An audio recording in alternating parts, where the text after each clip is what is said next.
ఆదిత్య, ఎలా ఉంది బాబు?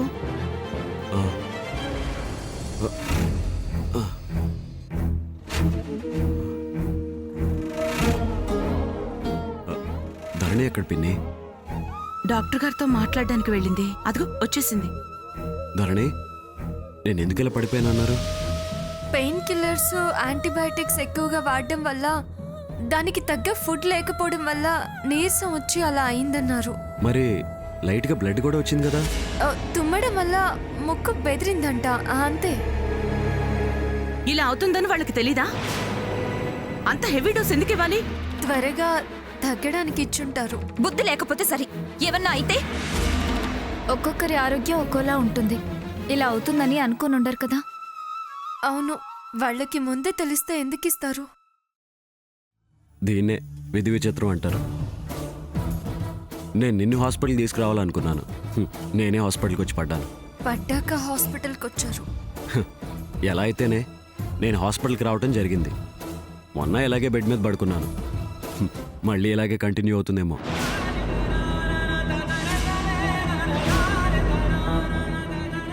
దయచేసి అలాంటి మాటలు మాట్లాడకండి. భయపడ్డావా? భయమే. మీరు నాకు మాట ఇవ్వాలండి. ఏ మాట? ఇంకెప్పుడు నన్ను హాస్పిటల్కి వెళ్దాం అనకండి. ఏంటి, సెంటిమెంట్గా ఫీల్ అవుతున్నావా? అవును, సెంటిమెంట్ గానే ఫీల్ అవుతున్నాను. నీకు చెకప్ చేయించకపోతే ఎలాగా? నేనే వచ్చి చేయించుకుంటాను. ఆదిత్య తన వారసుడి ఎదుగుదల, ఆరోగ్యం గురించి తెలుసుకోవాలి కదమ్మా. నేనే చెప్తాను కదా. స్వయంగా ఆదిత్య తెలుసుకుంటే ఆ తృప్తే వేరు. నేను అబద్ధాలు చెప్పను, వారు నన్ను నమ్ముతారు. ఏమంటారండి? అలాగే. సరే, ముందెక్కడి నుంచి వెళ్దాం పదండి. అప్పుడేనా? ఈ వాతావరణం చూస్తుంటే నేనేదో రోగిష్ని అన్న ఫీలింగ్ వస్తుంది. ఆ ఫీలింగ్ ఎక్కువైతే నేను ఎక్కువ కాలం బతకనేమో అన్న బాధ కలుగుతుంది.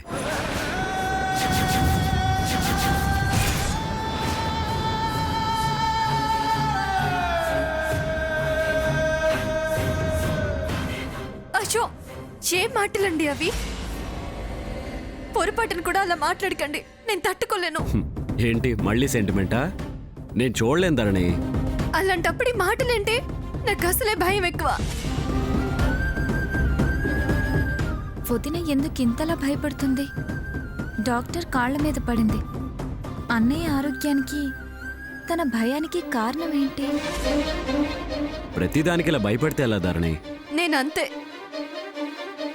ఏ విషయంలో అయినా ధైర్యంగా ఉండగలను, కానీ మీ విషయంలో, మీ ఆరోగ్య విషయంలో మాత్రం నేను ధైర్యంగా ఉండలేకపోతున్నాను.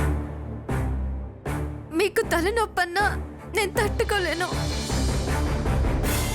మీకే మాత్రం నలతగా ఉన్నా నా ప్రాణం విలవిల్లాడుతుంది.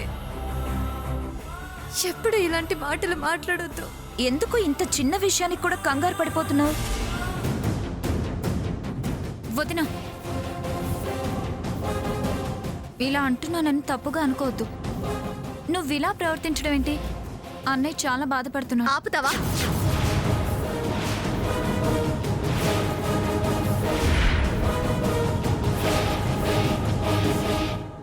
వదిన, మాట్లాడుకో.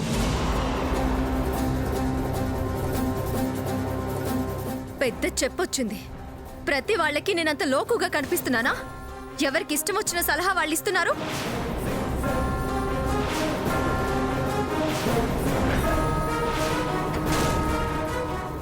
నువ్వేమీ ఇక్కడ ఉండేదానివి కాదు నన్ను ఉద్ధరించడానికి. పెళ్ళయి వేరే ఇంటికి వెళ్లాల్సిన దానివి. నువ్వు ఈడపిల్లవి కాదు, ఆడపిల్లవి. ఏమైనా ఉంటే నీ సలహాలు, సూచనలు నీ అత్తారింటికి వెళ్ళాక వాళ్ళకి చెప్పి చక్కదిద్దుకో, నాకు చెప్పుకో.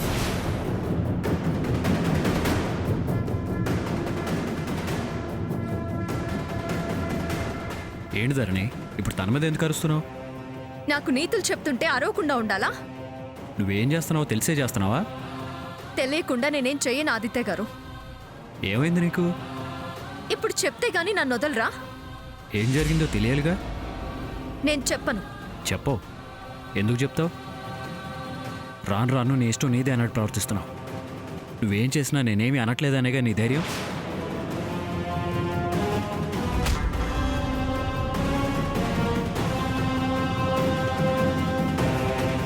30 ఏళ్లుగా ధనంజయ్ గారితో మనకు అనుబంధం ఉంది. వాళ్ళు మనలాగే సొసైటీలో పలుకుబడి ఉన్నవాళ్ళు, మర్యాదస్తులు.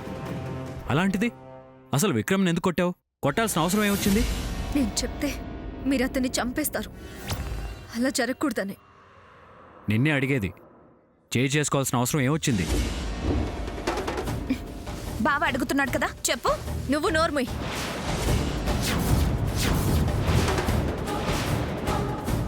ఎక్స్ట్రాల్ చేయాలని చూస్తే పళ్ళు రాలగొడతాను. చూసావా బావా, నేను ఇప్పుడు ఏమన్నానని అంతలా రెచ్చిపోతుంది. ధరణి, కంట్రోల్ యువర్ సెల్ఫ్. నీ ఆవేశాన్ని అనవసరంగా ఎదుటి వాళ్ళ మీద చూపించుకో. ప్రతిదానికి ఒక పద్ధతి అంటూ ఉంటుంది. ఆ లిమిట్స్ మనం క్రాస్ చేస్తే ఇంతకాలం మన కుటుంబానికి ఉన్న పరువు బజార్ను పడుతుంది. మనకి నలుగురు ఇస్తున్న వాల్యూ తగ్గిపోతుంది. చూడు, తరతరాలుగా మనం కాపాడుకొస్తున్న మన స్థాయిని మనమే మన చేతులారా దిగజార్చుకోకూడదు. ఇప్పుడు ఏమంటారు? నువ్వు విక్రమ్ని కొట్టడం తప్పు. ఛ, నన్ను తిట్టడం తప్పు అంటావు అనుకున్నాను బావా. అతను మనకు కావాల్సిన వాడు. మరి నేను?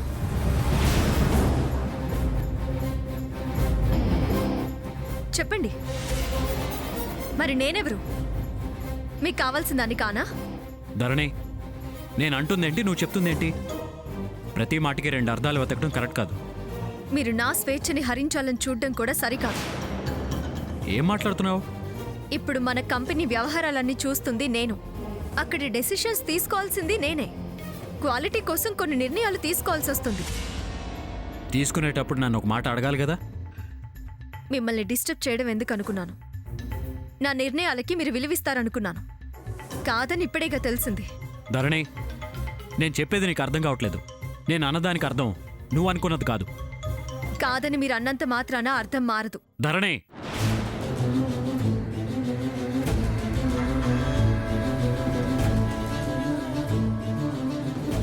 నీ మీద నాకున్న ప్రేమను అనుమానిస్తున్నావు. అది కాదండి. వద్దు.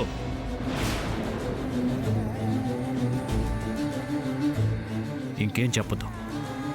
నేను తట్టుకోలేను. ఛా!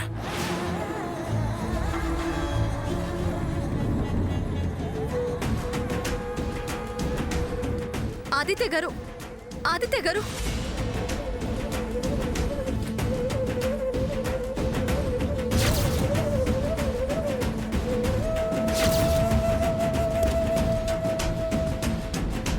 ఆదిత్య గారు, ఆగండి. ఆదిత్య గారు, ఆదిత్య గారు, ఆగండి.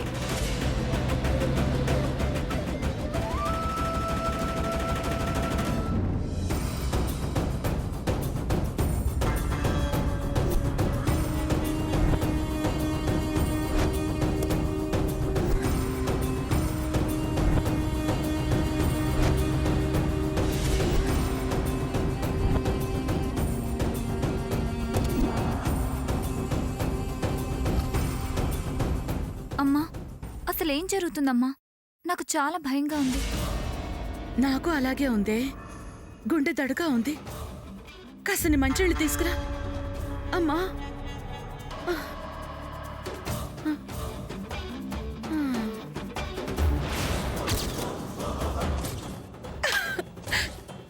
ఇప్పుడు నా మనసుకి ప్రశాంతంగా ఉంది.